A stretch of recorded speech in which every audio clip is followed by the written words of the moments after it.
নমস্কার, সুপ্রভাত। দেখছেন নিউজ লাইভ বাংলায় প্রভাতের আলোর অনুষ্ঠান। আপনাদের সঙ্গে আমি স্বর্ণালী। আজ সকালটা আমরা শুরু করব সদ্গুরুর ভক্তিগাথা দিয়ে।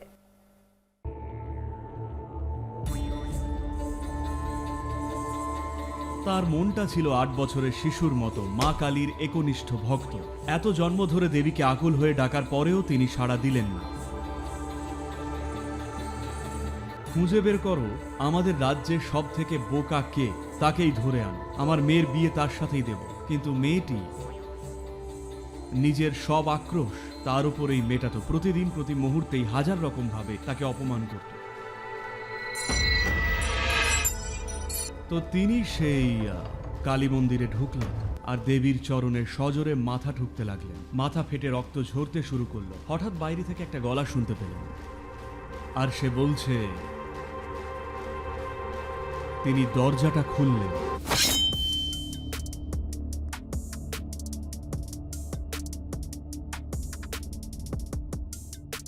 তো এই নারী শক্তির আরাধনার তাৎপর্যটা কি? কিছু খুব চমৎকার উদাহরণ রয়েছে। তার নাম ছিল কালিদাস, যার মানে কালীর দাস, কালীর একনিষ্ঠ ভক্ত। জানেন তো, গল্পগুলো সময়ের সাথে মাঝে সাঝে একটু অতিরঞ্জিত হয়ে ওঠে, তবে সব থেকে গুরুত্বপূর্ণ হলো গল্পটা কি বলতে চাইছে। গল্পের তথ্যগত সত্যতাটা নয়, বরং গল্পের আসল নির্যাসটা কি। তো বহু জন্ম ধরেই কালিদাস কালীর এক পরম ভক্ত ছিলেন। তার আগের জন্মে তিনি খুব আশাহত হয়েছিলেন, কারণ তার এত ভক্তি সত্ত্বেও দেবী তাকে দেখা দেননি। দেবী তার কিছুই করেননি। তাই তিনি দেবীর প্রতি কিছুটা অভিমান করে মারা যান। এত জন্ম ধরে তাকে ব্যাকুল হয়ে ডাকার পরেও দেবী সাড়া দেননি। তো তার এই জন্মে, যখন তার নাম অন্য কিছু, আমরা জানি না কি নাম ছিল, তো তিনি জন্মেছিলেন খানিকটা বোকাশোকা হয়ে। যখন তিনি বড় হলেন, তখনও তার মন ৮ বছরের শিশুর। দেখুন, সাধারণত ৮ বছর বয়সে আপনি যেমনই হন, লোকে আপনাকে আদুরে চোখেই দেখে। কিন্তু ১৮ বছর বয়সেও যদি আগের মতোই থাকেন, তখন লোকে আপনাকে হাঁদাই বলবে, তাই না? ঠিক কি না? তো তার ক্ষেত্রেও এটাই হলো। গ্রামের সবাই ভাবতো সে বুঝি মূর্খ। আর সেখানকার যে স্থানীয় রাজা ছিলেন, তার একটি মেয়ে ছিল যে নিজেকে খুবই বুদ্ধিমান মনে করত। হয়তো তিনি ছিলেন। আর তিনি চেয়েছিলেন কোনো বুদ্ধিমান কাউকেই বিয়ে করতে। আর মহিলাদের তো জানেনই, তাদের পছন্দের কাউকে পাওয়া কঠিন। কারণ সে যদি সত্যিই বুদ্ধিমান হয়, তবে আপনাকে বিয়ে করবে কেন?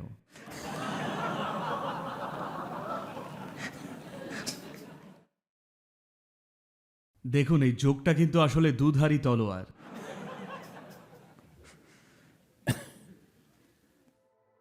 তো যারাই এলো তাকে বিয়ে করতে, অনেক অনেক রাজ্য থেকে এলো, কারণ তিনি শুধু কোনো রাজপুত্রকেই বিয়ে করতে পারতেন। তারা অনেকেই এলো, আর তিনি প্রত্যেককেই বোকা বলে নাকচ করে দিলেন।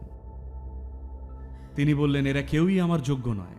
এই সব পাত্রদের শুধু নাকচ করাই নয়, উপরন্তু তাদের বোকা গাধা বলে অপমান করার ফলেও ধীরে ধীরে ওই ছোট রাজ্যের চারপাশের রাজারা সবাই তাদের শত্রু হয়ে উঠল। কারণ তাদেরকে শুধু প্রত্যাখ্যান করাই নয়, ওই মেয়েটি তাদের আস্ত গাধাও বলেছে। তো সেই বাবা যখন সব দিক থেকে রাজনৈতিক আর সামরিক চাপের মুখে পড়লেন, তখন মেয়ের ওপর তার ভীষণ রাগ হলো। আর তিনি বললেন, গাধা মেয়ে কোথাকার, এবার আমি আমাদের রাজ্যের সব থেকে বোকার সঙ্গেই তোমার বিয়ে দেব, তবেই তোমার উচিত শিক্ষা হবে।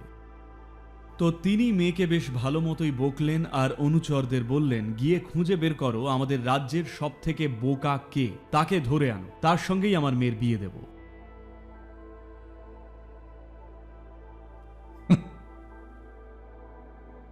তো তারা চতুর্দিকে খুঁজতে লাগলেন। তারপর দেখলেন একটি গ্রামে এক যুবক ডালের ঠিক উল্টো দিকে বসে ঠিক সেই ডালটাকেই কাটছে। অনেকটা যেমন আমাদের এই প্রজন্ম এখন পরিবেশের সাথে করছে। জানেন তো, আমরা সবাই আসলে সেই একই পর্যায়ের লোক। তারা দেখলেন এর থেকে বড় গাধা আর কেউ হতে পারে না, তা সে যে ডালটায় বসে আছে সেটাই কাটছে। যখন সে সফল হবে তখন সে আসলে ব্যর্থ। এই মুহূর্তে একটা প্রজন্ম হিসেবে আমরা সেখানেই দাঁড়িয়ে আছি। যখন সফল হব তখনই ধ্বংস হব। আমাদের এখনকার সাফল্যের ধারণাটাই আসলে প্রচণ্ড ধ্বংসাত্মক। তা যাই হোক, তারা তাকে ধরে নিয়ে গিয়ে বললেন এর থেকে বড় বোকা আর হতেই পারে না, তাই রাজকুমারীর বিয়ের জন্য এই সবচেয়ে উপযুক্ত। তারা জোর করে ওদের বিয়ে দিলেন। কিন্তু মেয়েটি নিজের সব আক্রোশ তার ওপরেই মেটাতো। প্রতিদিন প্রতি মুহূর্তে হাজার রকমভাবে তাকে অপমান করে যেত। যত রকমভাবে সম্ভব তাকে শুধু তিরস্কার করত। কয়েক মাস পর সে এত বোকা সরল মনা হলেও সে প্রচণ্ড অপমান বোধ করতে লাগল, কারণ মেয়েটার মুখ ছিল খুব বিষাক্ত। তাই একদিন সে রাজপ্রাসাদ ছেড়ে জঙ্গলে পালিয়ে গেল, স্রেফ তার বিষাক্ত অপমান আর অত্যাচার থেকে রেহাই পেতে। সেই জঙ্গলের ভেতরে কালীর এক প্রাচীন মন্দির ছিল। সাধারণত কালী মন্দিরগুলো জঙ্গলের একদম গভীরেই হয়, কারণ সেখানকার আচার অনুষ্ঠানগুলো এমন ধরনের হয়ে থাকে যা সমাজ হয়তো সহজে মানতে চাইবে না।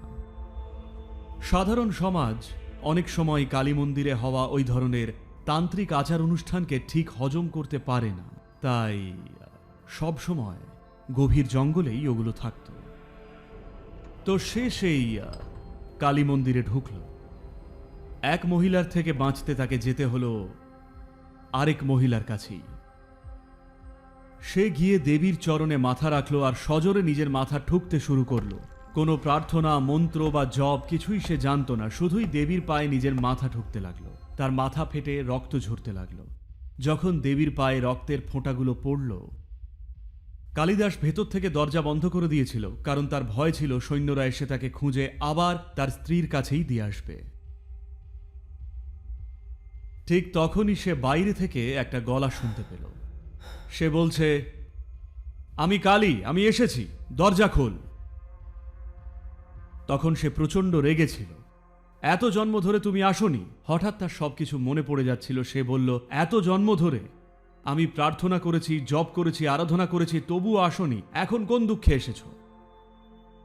আমি কিছুতেই দরজা খুলব না। তখন কালী বারবার তাকে ডাকলেন, দরজাটা খোল বাবা। তখন শুধু মজা করে দেবীকে রাগাতে, কারণ তার বুদ্ধি তখনও 8 বছরের, তাই সে দরজাটা সামান্য ফাঁক করে দেবীর দিকে জিভ বার করে দেখালো। আর দেবী তার জিভে বাড়ি মারল। আর যাকে সেই রাজ্যের সব থেকে বড় মূর্খ বলা হতো, হঠাৎই সে মহান পণ্ডিত হয়ে উঠলেন। আর কালিদাসের ব্যাপারে এটা বলা হয়ে থাকে, কালিদাসকে ভারতবর্ষে সাহিত্য আর কবিতার নিরিখে শেক্সপিয়ারের চেয়েও মহান ধরা হয়। কালিদাস আর শেক্সপিয়ারের মধ্যে তুলনামূলক গবেষণা প্রায়শই ভারতে করা হয়ে থাকে। আর অনেক অনেক পণ্ডিতই তার ভাষার ওপর দখল আর তার ভাব প্রকাশের ক্ষমতার নিরিখে তাকে অনেক উঁচুতে স্থান দেন। তার সৃষ্টির খুব সামান্যই আজ অবশিষ্ট, দুর্ভাগ্যবশত, কিন্তু তা সত্ত্বেও সেই অবশিষ্ট কাজই বিস্ময়কর কোয়ালিটির। তো হঠাৎই তিনি সাহিত্য ও কবিতা রচনা করা শুরু করলেন। এমনি তিনি এক জায়গায় বসে কোনো লেখালেখি ছাড়াই অবলীলায় মুখে মুখেই রচনা করে দিতেন। তো তার জিভ এত গুণ সমৃদ্ধ হয়ে উঠেছিল যে তিনি স্রেফ অনর্গল নতুন নতুন শ্লোক বানিয়ে ফেলতে পারতেন মুহূর্তের মধ্যে। এমনটা কিন্তু আরো অনেকের সাথেই ঘটেছে। আপনাদের বলি তবে, গত 2 শতাব্দীতে পৃথিবীতে অনেক গুরুত্বপূর্ণ মানুষ জন্মেছেন। তাদের নাম এখন নিতে চাইছি না, কারণ সেটা রাজনৈতিকভাবে স্পর্শকাতর হতে পারে। গুরুত্বপূর্ণ মানুষ শুধু ইতিহাস দেখুন, গত 2 শতকে যারা তাদের মায়ের কাছে বড় হয়েছেন, আর একরকমভাবে তাদের উপলব্ধিতে মা তার কাছে দেবীর আসনে, তিনি শুধু স্নেহময়ী মা হয়ে থাকেননি, তিনি ভগবান ছিলেন। সন্তানকে কঠোরভাবে অনুশাসন করতেন।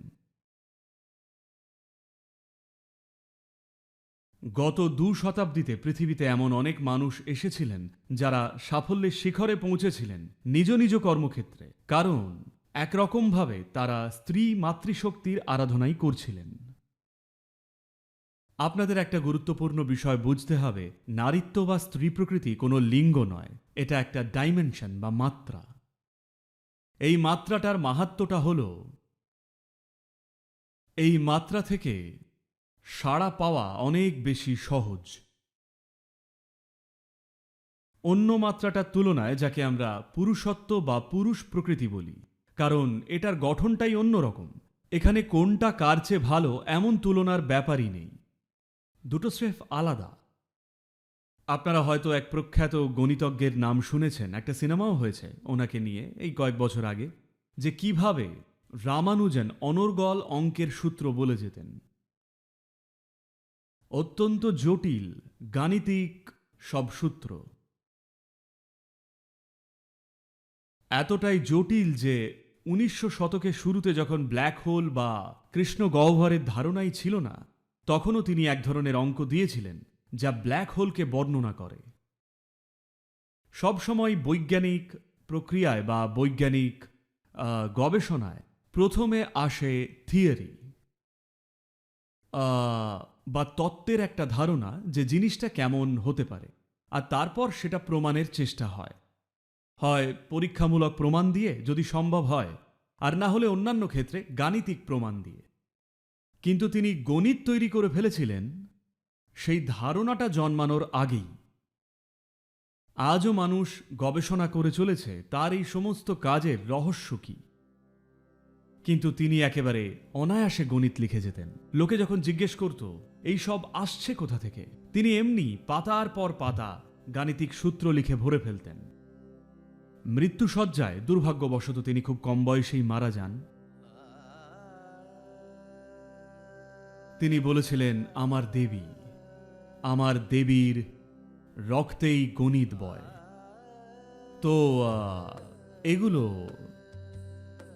হয়তো কিছুটা অতিরঞ্জিত মনে হতে পারে, কিন্তু বাস্তবে যা সম্ভব তার থেকে এটা খুব বেশি আলাদা নয়, যে মানুষ দেবীর কৃপা অর্জন করেন। আপনি জীবনে যাই করুন, আপনি হয়তো একজন ব্যবসায়ী, কোনো পেশার সাথে যুক্ত থাকতে পারেন, হতে পারেন কোনো শিল্পী, সঙ্গীত শিল্পী অথবা যোগী, আপনি যাই হন, আপনি যদি আপনার কাজকে এক উচ্চতর মাত্রায় নিয়ে যেতে চান, তবে আপনার দেবীর কৃপা প্রয়োজন। যেই এই কৃপার স্পর্শ পায়, তিনি স্বাভাবিকভাবেই উন্নতি করবেন, এমনভাবে যা অন্যদের চোখে অলৌকিক মনে হতে পারে। যদি এই পৃথিবীতে নিজের সার্থক প্রকাশ খুঁজে পেতে চান, আপনার চাই দেবীর কৃপা। সেটা আপনি কোনো মন্ত্র জপ করেই হোক, বা কোনো মন্দিরে গিয়েই হোক, অথবা নিজের ভেতরেই সেই মাত্রাকে উপলব্ধি করেই হোক, কিংবা সেটা নারী শক্তি বা স্ত্রী প্রকৃতির কিছুর প্রতি শ্রদ্ধাশীল হয়েই হোক, অথবা শুধুই প্রকৃতির সান্নিধ্যে থেকেই হোক, যায় আসে না কিভাবে করছেন, কিন্তু সেই ডাইমেনশন বা মাত্রাটা, যাকে মাতৃশক্তি বলছি, যখন সে আপনাকে ধরা দেয়, তখন এই পৃথিবীতে আপনার ভাব প্রকাশের ক্ষমতা বা আপনার যে ব্যক্তিত্ব, তার এক অভাবনীয় বিকাশ ঘটে। সেই কারণেই আমরা এই ভৈরবী সাধনার পথ এখন পুরুষদের জন্য উন্মুক্ত করছি।